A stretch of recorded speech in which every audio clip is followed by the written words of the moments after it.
సమయం వచ్చింది. New year కి ముందే ఇది నువ్వు తెలుసుకోవాలి. న్యూ ఇయర్ కి గుడికి వెళ్ళాలి అనుకుంటున్నావా? సరే, ఒకవేళ January 1st కే నిజంగా కొత్త సంవత్సరం మొదలైతే చెట్లు కూడా ఆకులు మార్చుకుందామనేవి. కానీ చెట్లు ఏమంటాయో తెలుసా?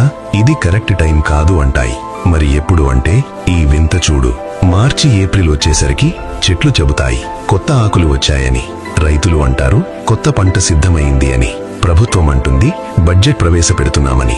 పిల్లలు అంటారు పరీక్షలు అయిపోయాయి, కొత్త క్లాసుల్లో అడుగు పెడుతున్నామని. What a coincidence!